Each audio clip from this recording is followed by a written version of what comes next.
پہلے دوسرا کارڈ السلام علیکم ورحمۃ اللہ وبرکاتہ، حاضرین و ناظرین، آپ کیسے ہیں؟ لیکن وہ چالو نہیں کیا۔ اللہ سبحانہ و تعالیٰ سے درخواست ہے کہ آپ سب کو ہمیشہ خوش و خرم رکھے اور آپ کو کسی بھی انسان کا محتاج نہ کرے۔ الصلاۃ والسلام علیکہ یا رسول اللہ، الصلاۃ والسلام پھر بھی علیکہ آپ یا اتنا حبیب فکر اللہ، کر رہے ہو، آپ کے سوئے الصلاۃ والسلام علیکہ یا خاتم النبیین۔ حاضرین، جو اس وقت پاکستان کا حال ہے، مہنگائی کی شرح 25% سے بھی ابو چلی گئی ہے، اور اوپر سے یہ بجلی کے بل اور گیس کے بل ہیں، ان کا جو پریشر ہے وہ عوام پر بہت زیادہ ہے، اور جو حکمران ہے، جو طبقہ حکمران ہے، وہ کوشش کر رہا ہے لیکن اس کی کوششوں کے کچھ ثمرات بھی نظر نہیں آ رہے ہیں، اور ملک میں جو انسٹیبلٹی ہے اس کے کچھ سلوشنز بھی نہیں نکل رہے اس کو بول نہیں سکتا۔ اور آج کا جو تازہ واقعہ ہوا ہے کہ پی ٹی آئی کے سربراہ ہیں عمران خان صاحب، انہوں نے جیل میں سماعت کے دوران جج صاحب کے سامنے آرمی چیف پاکستان کو گالیاں دی ہیں۔ جتنے اوپر آئیں گے وہ میں بھیج دوں گا، تو اس سے جو ملک میں جو سیاسی ٹمپریچر ہے وہ بڑھ جاتا ہے، اور سیکنڈ جو کل رات گزری ہے، سعودیہ سے 100 افراد جو تاجر ہیں وہ پاکستان میں سرمایہ کاری کے لیے آئے ہیں، اور جب کل ان کی وہ عشائیہ چل رہا تھا وزیر اعظم پاکستان کے ساتھ، تو اس وقت شیر افضل مروت صاحب جو ہیں انہوں نے کہا آپ میری بات پہ کہ پاکستان کی جو ریجیم چینج ہوئی ہے، جو حکومت چینج ہوئی ہے، تو اس میں زیادہ کردار سعودیہ کا ہے، تو ایسے وہ خود کش حملے اپنے اوپر کر رہے ہیں، اور اس سے جو سیاسی ٹمپریچر ہے وہ بڑھتا ہے، اور عوام میں جو تاثر پایا جاتا ہے وہ ملک پہ انسٹیبلٹی کا ہے۔ انسٹیبلٹی جو ہے اس کا وجہ سے پھر مہنگائی بھی بڑھتی ہے، اور لوگوں میں اضطراب بھی بڑھتا ہے، لوگوں میں تفتیش اور تشویش بڑھتی ہے، اور لوگ غیر مطمئن ہو کر زندگی گزارتے ہیں۔ تو ناظرین، میرا ارباب اقتدار سے اور اپوزیشن کی جماعتوں سے گزارش ہے کہ وہ ملک میں امن و امان کی خاطر، ملک کی ترقی کی خاطر، ملک میں جو یہ اضطراب ہے، جو انسٹیبلٹی ہے، اس کو ختم کرنے میں ایک دوسرے کے ساتھ بیٹھیں، گفتگو کریں، اور ملک کو آگے لے جانے کی بات کریں، اور غریب لوگوں کے لیے جو غربت کی لکیر سے نیچے جا رہے ہیں، اس چیز کے لیے وہ مل کر کام کریں۔ عوامی جو نمائندے ہوتے ہیں وہ عوام کے ووٹ سے آتے ہیں، تو عوام کو ان سے بہت توقعات وابستہ ہوتی ہیں، عوامی توقعات پر پورا اترنا ان تمام سیاسی جماعتوں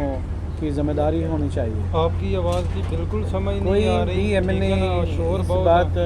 میں یہ دلیل نہیں دے سکتا کہ وہ اقتدار کا حصہ ہے یا نہیں ہے۔ ہم عوام تو یہ سمجھتے ہیں کہ وہ پارلیمنٹ کا حصہ ہے، ہمارے ووٹوں سے وہ لوگ جیت کر پارلیمنٹ میں آئے ہیں، خواہ کوئی پی ٹی آئی سے ہے یا نواز شریف کی پارٹی سے ہے یا پیپلز پارٹی سے ہے، یہ سب لوگ عوام کے نمائندے ہیں، اور ان سب کو عوامی نمائندہ ہونے کا حق ادا کرنا چاہیے، اور ملک میں غربت اور افلاس کے خلاف ایک بھرپور جنگ لڑنی چاہیے، اور ملک میں معاشی اہداف جو ہیں ان کو حاصل کرنے کے لیے جنگ لڑنی چاہیے۔ ہر ایم این اے کی یہ جو ذمہ داری ہے وہ اس کو اپنی ذمہ داری سمجھ کر ادا کرے گا تو ملکی معاملات وہ جو ہیں تیزی سے حل کی طرف جائیں گے، لیکن اگر ہر کسی نے عداوت کا ماحول بنا کر ہی بیٹھنا ہے اور کشیدگی کا ماحول بنا کر بیٹھنا ہے اسمبلی میں، تو اس سے عوام کی کوئی خدمت نہیں ہوگی اور پاکستان کی کوئی خدمت نہیں ہوگی۔ ارباب اقتدار سے اور اپوزیشن جماعتوں سے بھرپور استدعا ہے کہ وہ ملک کی ترقی کے لیے اور عوامی نمائندگی کا حق ادا کرنے کے لیے زیادہ سے زیادہ مل بیٹھیں اور معیشت کے لیے کام کریں۔ ایک دوسرے کو برا کہتے رہیں کوئی مسئلہ نہیں ہے، ایک دوسرے کو نیچا دکھاتے رہیں کوئی مسئلہ نہیں ہے، لیکن عوامی نمائندے ہونے کا حق ادا کریں۔ عوام کے جو نمائندے ہیں ان کو یہ مینڈیٹ نہیں دیا کہ انہوں نے صرف ایک دوسرے کو بیٹھ کر کے برا بھلا ہی کہنا ہے، ان کو مینڈیٹ ملا ہے کہ انہوں نے غربت، افلاس اور حالات کی بہتری کے لیے کام کرنا ہے، غربت افلاس کا خاتمہ کرنا ہے اور ملکی معیشت کے لیے اپنا حصہ ڈالنا ہے۔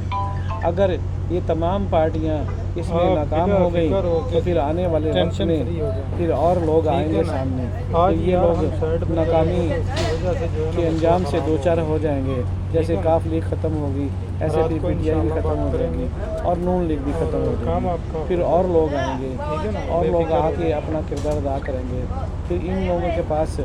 کچھ بات کرنے کے لیے، ایکسکیوز کرنے کے لیے کوئی گنجائش نہیں ہوگی۔ بہتر ہے کہ یہ ابھی مل بیٹھیں اور ایک دوسرے کے ساتھ بھائی چارے کے ساتھ چلیں اور پارلیمنٹ کو اس کی عزت اور تکریم اور تحریم اور عزت دیں، اور یہی ووٹر کی عزت ہے اور یہی ووٹ کی عزت ہے۔ ووٹ کو عزت دو اور عوام جس نے ووٹ دیے ہیں ان کو بھی زیادہ سے زیادہ یہ لوگ ریلیف دینے کے لیے کام کر سکتے ہیں۔ اپنے ذاتی مفادات کو بالائے طاق رکھتے ہوئے، اپنے سیاسی مخالفت جو ہے اس کو ایک بالائے طاق رکھتے ہوئے اور اپنے بیانیے کو بالائے طاق رکھتے ہوئے ابھی صرف اور صرف ملک کے لیے کام کرنا چاہیے، اس کی ترقی کے لیے کام کرنا چاہیے، نہ کہ اس کو ڈبونے کے لیے کام کرنا چاہیے۔ جو کام شیر افضل خان مروت نے کیا ہے وہ انتہائی بچگانہ بیان، انتہائی بچگانہ فعل ہے۔ اب جب سعودی عرب کے حکمران 100 تاجر آئے ہیں ملک میں پیکج لے کر تجارت کا، تو ان کے ہوتے ہوئے یہ بیان دینا یہ ملک کی کوئی خدمت نہیں ہے، یہ ملک سے عداوت ہے، یہ عوام سے عداوت ہے۔ اگر سعودیہ انویسٹمنٹ نہیں کرے گا، چائنا انویسٹمنٹ نہیں کرے گا، تو پھر انڈیا نے تو آ کے انویسٹمنٹ نہیں کرنی، برطانیہ نے تو آ کے انویسٹمنٹ نہیں کرنی، امریکہ نے تو آ کے انویسٹمنٹ نہیں کرنی۔ یہ ان کے جو روز بیانیے بدلتے ہیں، کبھی کہتے ہیں جی امریکہ نے رجیم چینج کیا، کبھی کہتے ہیں جی باجوہ نے رجیم چینج کیا، کبھی کہتے ہیں مولانا فضل الرحمان نے رجیم چینج کیا، کبھی کہتے ہیں محسن نقوی نے رجیم چینج کیا، اور کل آخری بیان شیر افضل مروت کا ہے، انہوں نے کہا کہ جی رجیم چینج کا حصہ سعودیہ ہے اور سعودیہ کا بڑا کردار ہے رجیم چینج میں۔ تو میرے بھائی، یہ ان لوگوں کی حماقت اور بیوقوفی کی وجہ سے جو نزلہ پاکستان کے اقتصاد پر گرے گا، جو بم پاکستان کے اقتصاد پر گرے گا، اس کے لیے یہ لوگ اس کا نتیجہ سمجھنے سے قاصر ہیں۔ لیکن ہم عوام جاگ چکے ہیں اور ہمیں پتہ ہے کہ کون سی پارٹی عوام کے مفاد کے لیے کام کر رہی ہے اور کون سی پارٹی اور کون سے نمائندے عوام کے مفاد کے لیے بالکل کوشاں ہی نہیں ہیں بلکہ اس کے مخالف بھی ہیں۔ ہماری آپ سے آخری درخواست یہی ہے کہ تمام جماعتیں مل کر کے سچے اور پکے پاکستانی ہونے کا ثبوت دیں اور پاکستان کے خلاف ہونے والی ہر سازش کو ناکام بنائیں، نہ کہ پاکستان کے خلاف سازشوں کا حصہ بنیں۔ اللہ سبحانہ تعالیٰ سے درخواست ہے کہ اللہ سبحانہ تعالیٰ ان لوگوں کو شعور عطا فرمائے، ہدایت عطا فرمائے، تاکہ ملک کے حالات اچھے ہوں۔ جزاک اللہ خیر۔ سبھی کھیرا آمین، پاکستان زندہ باد، پاکستان پائندہ باد۔